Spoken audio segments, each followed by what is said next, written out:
오늘 말씀은 사무엘상 1장 1절부터 8절까지의 말씀입니다. 사무엘서의 시대적 배경은 이스라엘 백성이 약속의 땅을 차지하고 뿔뿔이 흩어져서 사는 사사기 시대에서 왕국 시대로 넘어가는 이 과정이 담겨 있습니다. 사무엘 선지자가 기록한 것으로 전해지는데 사무엘의 죽음도 나옵니다. 그런데 죽고 나서도 이렇게 기록하는 것은 보통 사람은 잘 못하죠. 그래서 사무엘 사후에도 아마 몇 기록자들이 있었던 것으로 보입니다. 자, 1절에 에브라임 산지 라마다임 소빔에 에브라임 사람 엘가나라 하는 사람이 있었으니, 에브라임 산지에 살고는 있는데 에브라임 사람이라고 했는데, 에브라임 산지면은 베냐민 지파가 사는 지역입니다. 그런데 또 역대상 6장에 있는 족보를 보면 이 엘가나는 레위 지파의 후손이다, 또 이렇게 되어 있습니다. 당시 레위인들은 전 이스라엘에 흩어져서 살고 있었기 때문에 그렇게 볼 수도 있겠습니다. 그는 여로함의 아들이요 엘리후의 손자요 도후의 증손이요 숲의 현손이더라. 그에게 두 아내가 있었으니, 자, 사사시대에는 사사기를 읽어보시면 나오지만 완전히 엉망진창이었습니다. 하나님께서 사사를 보내서 구원하시고 또 타락하고 엉망진창되면 또 사사를 보내서 구원하시고, 그게 반복이 되면서 이스라엘이 정말 바닥으로 내려가는 모습, 그게 타락한 인간의 본성을 그대로 나타내 주는데, 그런 상태의 끝이니까 별로 좋은 시대적 상황은 아니죠. 그게 레위 사람인데 두 아내가 있었습니다. 그리고 이후의 내용을 읽어보면 또 하나님께 제사드리러 열심히 찾아가는 사람인데 일단 아내가 둘입니다. 왜 둘일까요? 잘 모르겠습니다. 바람직한 건 아니죠. 이스라엘 상황에서 한 사람의 이름은 한나요, 한 사람의 이름은 브닌나라. 브닌나에게는 자식이 있고 한나에게는 자식이 없었더라. 자, 브닌나에게는 자식이 있고 이렇게 표현되어 있는데, 그 히브리어 성경에 보면 복수형으로 되어 있습니다. 자식들이 있고 이렇게 되어 있습니다. 하나가 아니고 여럿을 낳았다는 거죠, 벌써.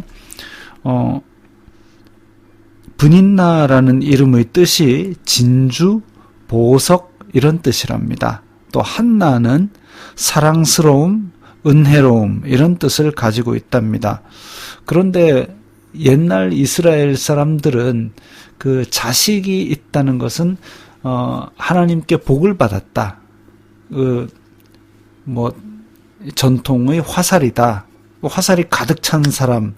그러면 이제 풍요롭다. 하나님께 복을 많이 받았다. 그러면 반대로 자식이 없다 그러면은 하나님께 저주를 받은 것처럼 그렇게 약간 사회에서도 안 좋게 보는 그런 사회상이었습니다.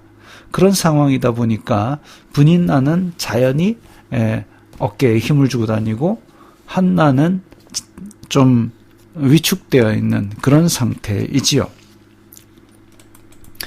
이 사람이 매년 자기 성읍에서 나와서 실로에 올라가서, 실로는 그 예루살렘의 성전을 짓기 전에 성막이 있던 곳입니다. 그 광야에서부터 가져왔던 성막과 언약궤를 실로에 두었다 그랬습니다. 만군의 여호와께 예배하며 제사를 드렸는데, 엘리의 두 아들, 엘리 제사장의 두 아들 홈니와 비느하스가 여호와의 제사장으로 거기에 있었더라. 자, 성경에서 나오는 망나니로 꼽히는 그야말로 세 손가락 안에 꼽히는 두 아들 홈니와 비느하스입니다. 엘가나가 제사를 드리는 날에는 제물의 분깃을, 그러니까 화목제 같은 경우는 드리고 나서 그 일부분 고기를 드린 사람과 그리고 제사장과 다 나누어 먹는 건데, 그의 아내 브닌나와 그의 모든 자녀에게 주고 한나에게는 갑절을 주니 이는 그를 사랑함이라. 자, 이게 지금 한나에게는 갑절을 주었다 그랬습니다. 그런데 갑절로 번역된 히브리어를 찾아보면 그 의미가 코 혹은 얼굴 이렇게 되어 있습니다. 그래서 한 사람당 1인분 이걸 준다라는 의미인데, 그게 이제 한 사람의 몫을 주었다라고 직역을 하게 되면, 원래 이제 한 사람 먹을 분량씩 이렇게 나눠줘야 되는데, 한나는 자식이 없는데도 불구하고 어떤 그런 분량들을 잘 챙겨주었다, 이렇게 볼 수 있겠습니다. 그래서 우리말로 번역할 때는 한나에게는 갑절을 주었다라고 했는데, 그것도 번역은 좋은 것 같습니다. 쉬운 성경에서는 그래서 한나에게는 언제나 더 많은 몫을 주었다, 이렇게 번역을 했습니다. 그를 사랑함이라. 그러니까 한나를 더 이뻐했다는 거죠. 우리는 맨날 한나에게서 사무엘이 태어나고 그러니까 한나에 자꾸 좋은 초점을 맞추는데, 브닌나 입장에서는 시집 와가지고 내가 아이도 많이 낳았는데, 그런데 사랑은 뺏기니까 한나가 밉겠죠. 자기는 상대적으로 박탈감을 가지고 있겠죠. 좀 그런 심정도 우리는 좀 살펴볼 필요가 있을 겁니다. 그러나 여호와께서 그에게 임신하지 못하게 하시니, 그 이유는 잘 모르겠지만 어쨌든 어떤 뜻이 있어서 여호와께서 그에게 임신하지 못하게 하심으로 그의 적수인 브닌나가 그를 심히 격분하게 하여 괴롭게 하더라. 적수라는 말을 영어 성경에서는 라이벌이라고 번역을 했고, 히브리어를 찾아보니까 여러 단어 뜻이 있는데, 그 경쟁자, 대적자, 원래 이제 어원은 고통, 쪼임 이런 뜻입니다. 근데 여기서는 적수라기보다는 경쟁자 이런 쪽이 더 가까울 것 같습니다. 왜냐하면 남편의 사랑, 그걸 지금 한나가 독차지하고 있거든요. 또 재물의 분깃도 지금 한나는 많이 가져가고, 나는 자식도 있는데, 나는 자식이 있고 쟤는 자식이 없는데 억울하다, 이런 느낌도 많이 주죠. 그래서 적수, 라이벌, 경쟁자인 건 알겠는데 한나를 심히 격분하게 하여 괴롭게 하더라, 이러면 악행이죠. 지금 어떻게 보면 한나는 여호와께 버림받은 사람인가라는 그런 죄책감까지도 가지고 있는 상태입니다.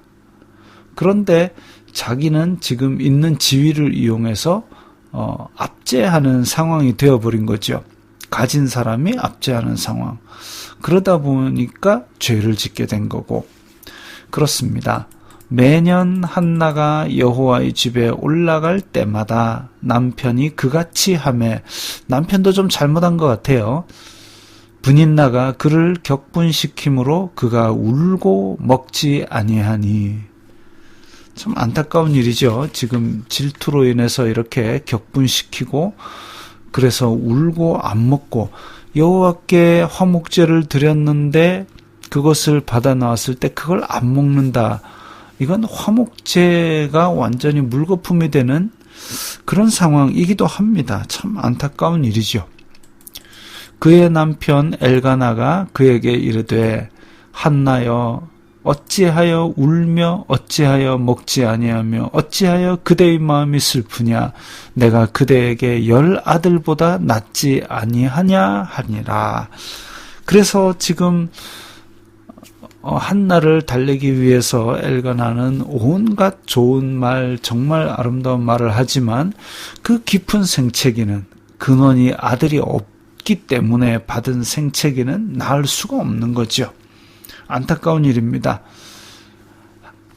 정말 하나님만이 해결하실 수 있는 일인데 이 원통한 마음, 하나님께서 우리의 삶에 찾아오셔서 우리의 아픔과 괴로움을 돌아보시고 우리를 불쌍히 여겨주시기를 바라는 것.